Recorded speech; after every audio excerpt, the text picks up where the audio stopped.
Hello everyone, Mike the MC, bringing another self-care video. Being patient with your success. Right.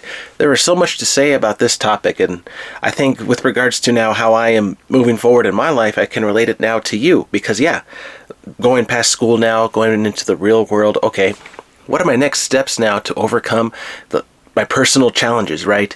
Personal debts, new house, new opportunities, right? Looking at the next levels to push forward to. And now I can think of all those things to take care of. It'd be even greater if I even had the master plan to take care of one thing for every month, every year, every decade, so forth and so on, because that's measurable and achievable, right? In social work, that's what we call a SMART goal, right? Because they're specific, measurable, attainable.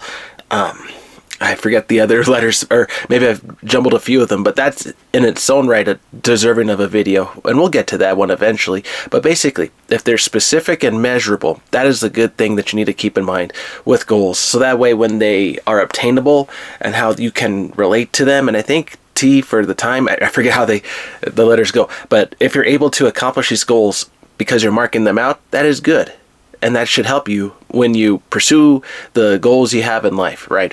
But being patient with your success, right?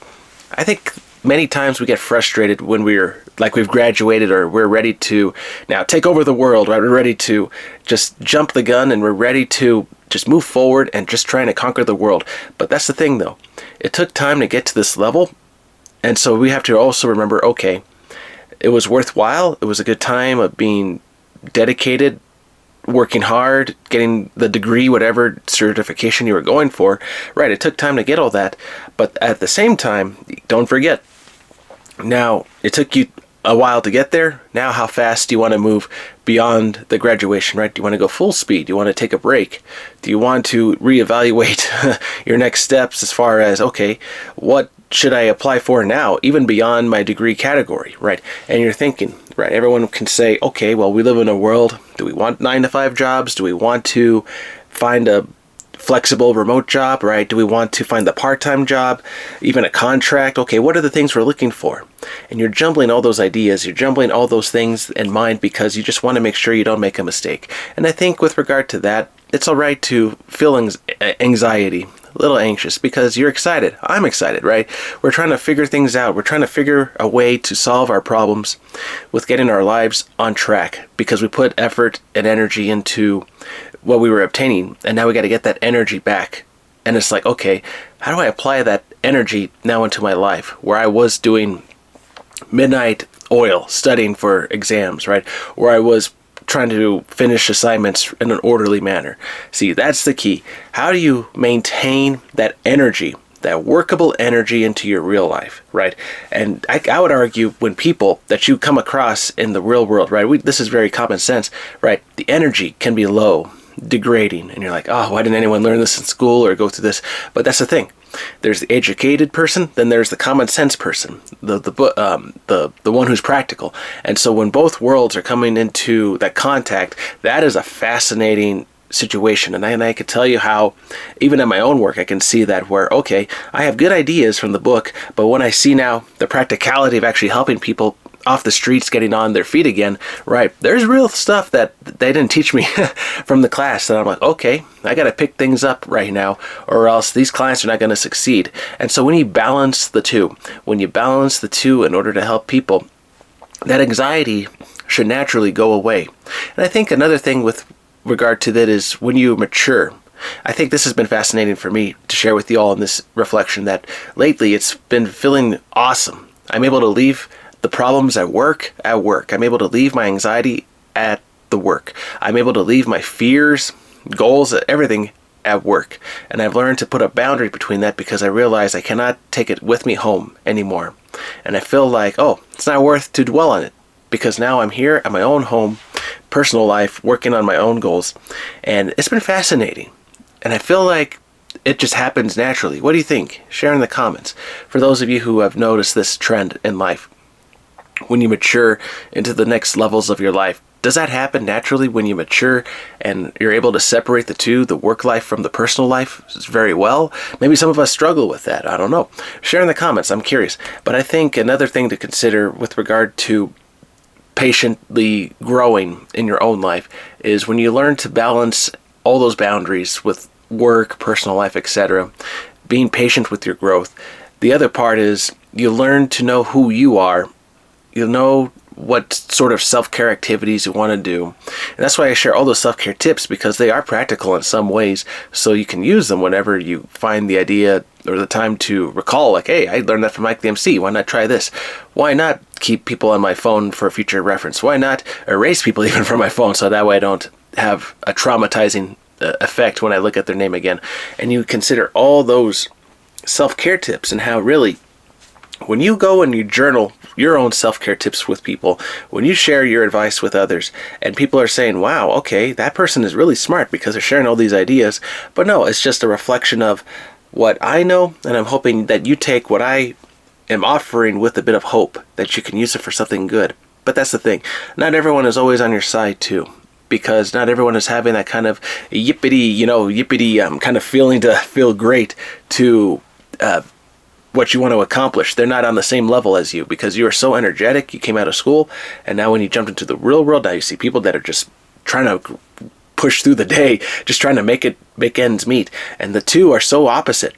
And so I think when you come to know that, the different energy, the different modes of how people are working in the real world, and now you can go out there and talk with other people and say, hey, I think if we tackle this project right now, okay, you can handle that, well, I take care of this. So that way your anxiety can feel relaxed. You will feel relieved.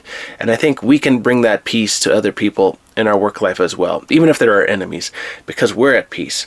And maybe someone wants to cause trouble. Maybe someone wants to make us look bad in front of others. So there, I would say, okay, watch your back. Be careful. Don't let someone who's a troublesome person get behind you to put a bad name behind you, behind the scenes. So that way you're okay, or not okay, to where people are not going to judge and criticize you secretly, right? If you're able to avoid toxic workplaces, awesome.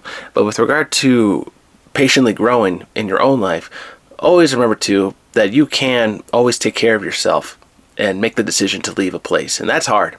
That's hard. I can't tell you how many times when I talk to toxic bosses, when I talk to people who were always against me, when they were not really on my side, when they really wanted to put me under the bus to really make me look bad. And that's the thing. You got to be very aware of who is on your team with respect to your growth. Who's pushing you correctly, but then who's leaving you in the dark, right? Have you caught that? Who leaves you in the dark when you feel like that sort of advice would have been helpful in the past? And you think, okay, you could think of teachers, you could think of friends, family members. This is applicable to anybody. And you think, okay, who are the ones that have really left me in the dark, that I just cannot trust anymore because I'm looking really bad in front of other people by making all these mistakes, right? How do I keep track and then use that information for my advantage? And I will tell you, once you have a case file basically of every person that you know who you can trust and not trust, learn to delegate your words, your whatever you talk about accordingly, your topics, so that way you're not in trouble, not revealing too much to other people, and you're also protecting your future with other people who really do care for you. And that is a hard thing to do, to find a friend in the real world today. Of course it is. But that's the thing about life. When we go on a journey trying to find people who are on our side in relation to our personal growth as well. And it takes time to find the right people. And with regard to being measurable and having those goals in mind, right? If you're able to find a few friends in your life, okay, that's a goal. If you're able to find some good people to hang out with in a year or so, that's great. Well, if you found a wife or a husband right in the next year or two, and that was a personal goal, and you made it your effort to say, hey, everything that was not obtainable, I was able to change my mindset. And now by changing my mindset, letting go of the past, I was now able to free myself to become not necessarily a new character, but adapt a new way of living with respect to who I am, right? The old ways of thinking can always be let go. And in the Bible, we say the new wineskin, right? You don't want to put old wine or new wine into old wineskins because they will burst because of the different materials, right? New wineskins for new wine, right? And to grow together. And so the metaphor with that is taking it to the next step, to allow yourself to be changed, to love, to love yourself when people are going against you, when it feels like everything is coming against everything you've believed, right? It felt like you were being judged, that no one loved you, no one was on your side, no one wanted to be with you, that you felt like you were alone on your own island, you were isolated. Those kind of memories are really, very real. You feel isolated and you feel like, okay, who am I going to talk with? Who am I going to send a contact line to so that way I'm at least talking with somebody, that I'm not feeling isolated? Because isolation really can hurt somebody if they're not prepared to be alone for so long. And maybe you find solitude, but if you're not able to find that solitude, right, isolation can be a killer. So always remember that if you're even isolated in a public world, right, learn to separate the struggles that you feel from your personal growth, to not take away your own development from being just a person as well. There is that fine dance between being a person and your growth. And when you're able to find that fine line of allowing yourself to grow, giving yourself the time to sleep, to study, to work out, to eat well, to really have a good life, as far as having a balance in your life, that will bring the growth that you seek much more patiently, because you recognize, hey, I'm struggling right now with an addiction. I'm struggling right now with finding somebody. I'm struggling right now with finding friends. I recognize these problems because I'm taking the time now to talk to myself, seeing what I need, and try to journal, right? Try to do even reflection videos, right? These can help. And I see so many reflections on YouTube that are so real, where people are giving their spill, and it's awesome. I think that is a healthy mode of releasing that tension. And you can see the people growing on the YouTube channels as they get better at making videos and topics they want to discuss.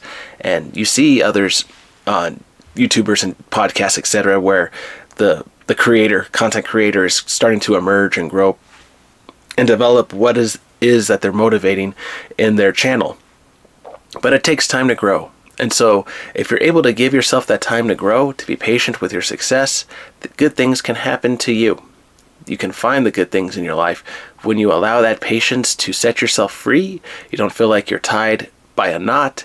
And even when a horrible thing happens in your life, when you're free from the knot and you're now able to walk out on your own feet, stand up tall and be like, oh, I'm now free. I can now move to the next part of my life so freely. It is a liberating idea. It's very liberating. So keep that in mind. Good things can happen to you, and you don't have to feel isolated. All right, everyone, I hope this video finds you well today. Be strong, courageous, don't feel isolated. Always remember, this channel is for you. For those who want to listen in and want to share in the comments, please do so, and even subscribe if you run across my channel for newcomers. And always remember that you don't have to feel alone, and you can be patient with your growth and separate the toxic energy from that growth, so that way you're able to take care of other parts of your life that you need to be valuing, to address them, and to make sure that those areas are growing healthy and strong, and that you take care of yourself from negative people. All right, everyone. Hope this video finds you well today. Take care. Have a good one.